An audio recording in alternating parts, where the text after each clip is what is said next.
¿Sabías qué? Cosas que debes saber.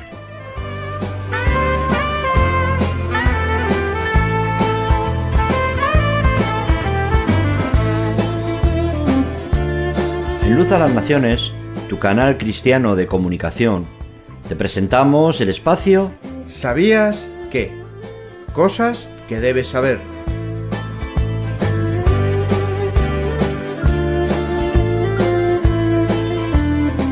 ¿Sabías que es más que un programa de audio? Es un desafío a conocer mejor la palabra de Dios y saber más de aquellas cosas que están escritas en la Biblia y que no siempre las sabemos.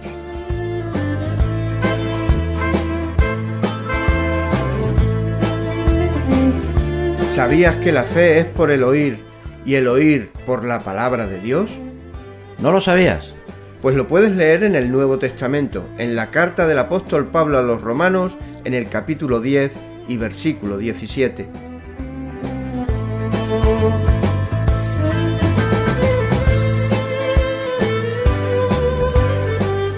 ¿Sabías qué? Cosas que debes saber. Hay muchas más cosas de la palabra de Dios que aún no las sabemos, pero que iremos descubriendo juntos en el programa ¿Sabías qué? En este canal de radio. Luz a las Naciones, una voz de salvación a tu corazón.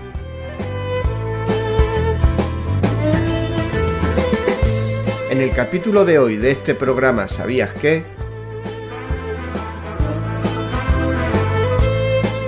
Paraggelía y paraggeli. Palabras de mando.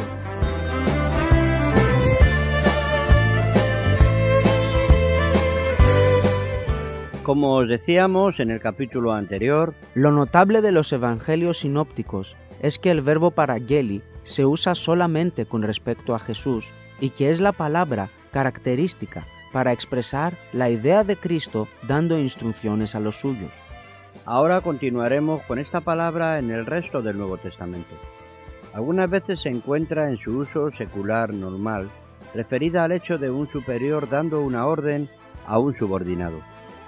¿Sabías que en Hechos capítulo 4, versículo 18, capítulo 5, versículo 28 y versículo 40, se utiliza respecto del mandato del concilio a Pedro y Juan de que dejaran de predicar? Y llamándolos, les intimaron que en ninguna manera hablasen ni enseñasen en el nombre de Jesús. ¿No os mandamos estrictamente que no enseñaseis en ese nombre? Y ahora habéis llenado a Jerusalén de vuestra doctrina y queréis echar sobre nosotros la sangre de ese hombre. Y convinieron con él, y llamando a los apóstoles, después de azotarlos, les intimaron que no hablasen en el nombre de Jesús y los pusieron en libertad. En Hechos capítulo 15, versículo 5, se emplea con relación al mandato de los fariseos de que los cristianos gentiles observaran la ley ceremonial. Pero algunos de la secta de los fariseos que habían creído se levantaron diciendo: «Es necesario circuncidarlos y mandarles que guarden la ley de Moisés».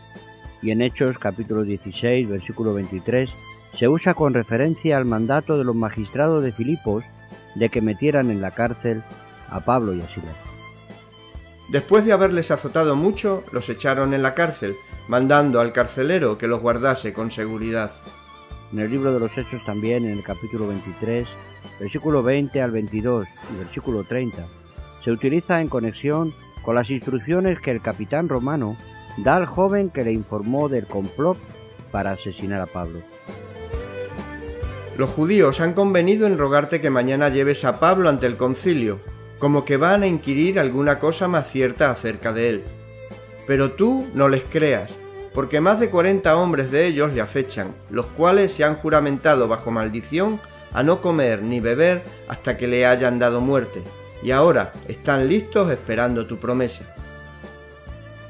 Entonces el tribuno despidió al joven, mandándole que a nadie dijese que le había dado aviso de esto. Sabemos que todos estos usos son los seculares normales. Todos son mandatos de autoridades civiles o militares. Pero la palabra llega a ser de gran interés cuando examinamos el resto de sus usos, en los cuales descubrimos que es el vocablo regular para expresar la idea de la instrucción cristiana, y que es la palabra característica de los mandatos, instrucciones y enseñanza que Pablo da e imparte a sus amigos y convertidos. ¿Sabías que se usa respecto del mandato de Pablo al espíritu que poseía a la joven esclava filipense? Vamos a leerlo en el libro de los Hechos, en el capítulo 16 y versículos del 16 al 18. Aconteció que mientras íbamos a la oración nos salió al encuentro una muchacha que tenía espíritu de adivinación, la cual daba gran ganancia a sus amos adivinando. Esta, siguiendo a Pablo y a nosotros, daba voces diciendo: Estos hombres son siervos del Dios Altísimo, quienes os anuncian el camino de salvación. Y esto lo hacía por muchos días, mas desagradando a Pablo, éste se volvió y dijo al espíritu: Te mando en el nombre de Jesucristo que salgas de ella.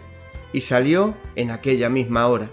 En 1 Corintios capítulo 7, versículo 10, se utiliza con referencia al mandato del Señor, por boca de Pablo, de que los lazos del matrimonio no deben separarse.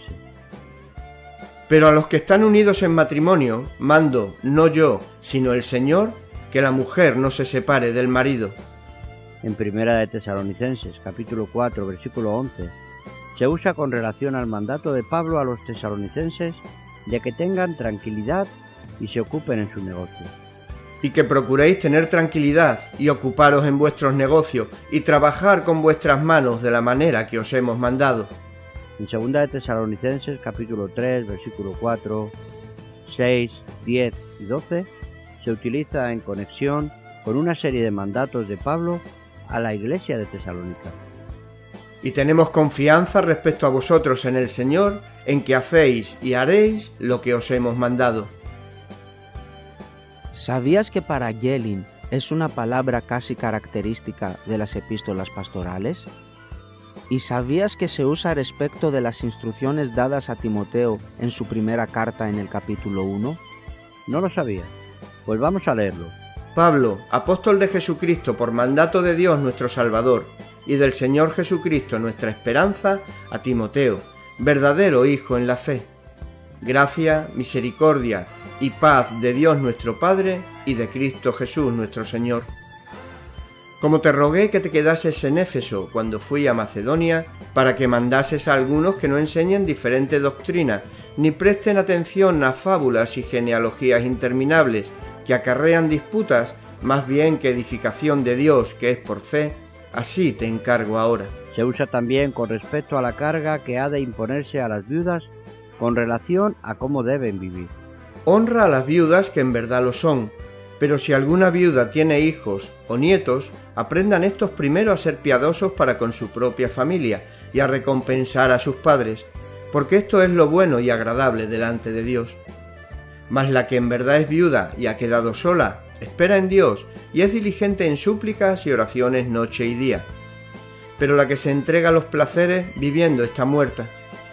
Manda también estas cosas para que sean irreprensibles, porque si alguno no provee para los suyos y mayormente para los de su casa, ha negado la fe y es peor que un incrédulo.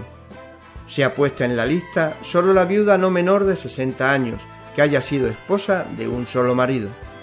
Se utiliza en conexión con la obra que Timoteo debe hacer, mandando y enseñando todo lo que Pablo le dice y especialmente guardando los mandamientos. 1 Timoteo capítulo 6, versículo 3.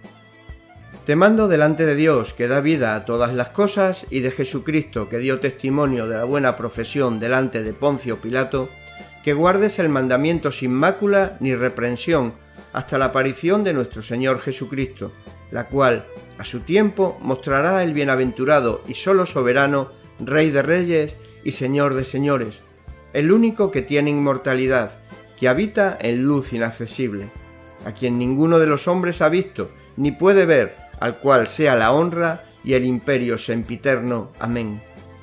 Ya hemos descubierto el hecho más importante y significativo tocante a paraggelin, es decir, que es la palabra característica para expresar la idea de Jesús dando mandamientos a los suyos y de Pablo instruyendo a sus convertidos. Ahora debemos continuar a fin de averiguar lo que este hecho significa para la vida cristiana. Tengamos en mente que las dos palabras disponen de 5 trasfondos, 5 áreas o esferas que definen su uso. Recordamos, pues, que son palabras de mando militar. El cristiano debe considerarse un soldado, un hombre con una comisión concreta, un hombre que está en campaña. Por tanto, el cristiano no ha de verse como uno que está en el mundo para hacer lo que le plazca, sino para actuar de acuerdo con como le ordene su comandante. Además, el cristiano no debe considerarse un individuo aislado, sino miembro de un ejército, una unidad en el contingente de fuerzas para una misión específica. Demasiada independencia y demasiado individualismo están igualmente prohibidos para estas palabras. Son palabras de citación legal.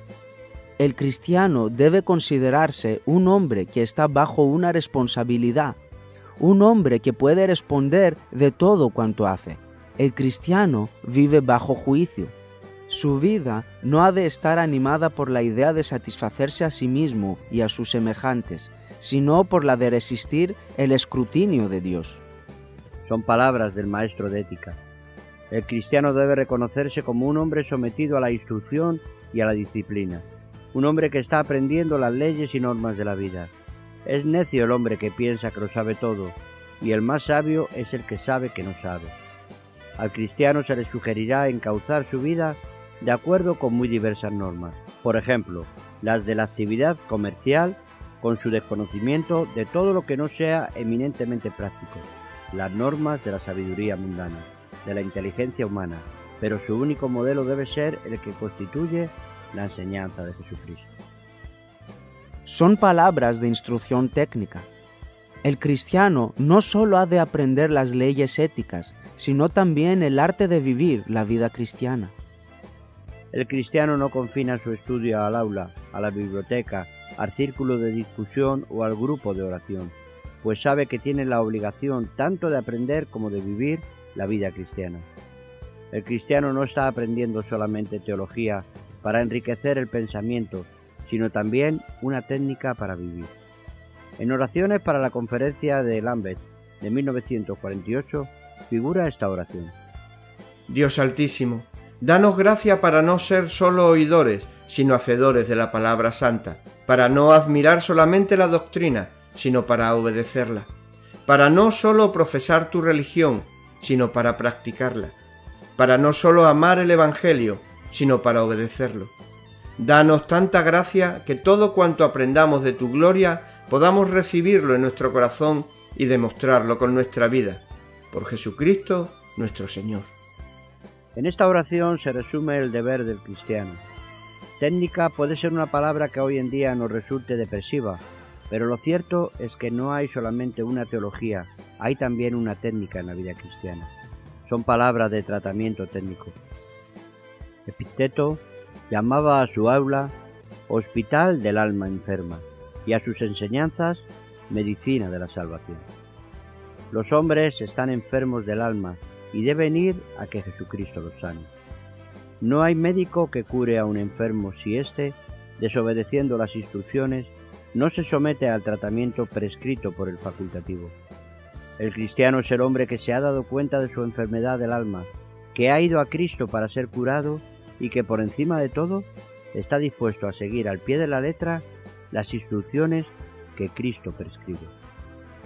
Así pues, para Gelía y para Gelin nos dicen que el cristiano es el soldado de Cristo, el hombre a prueba delante de Cristo, el discípulo de Cristo, el hombre a quien Cristo adiestra y el paciente de Cristo.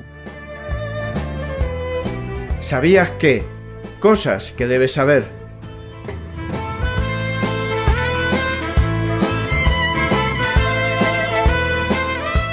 La pregunta de esta semana.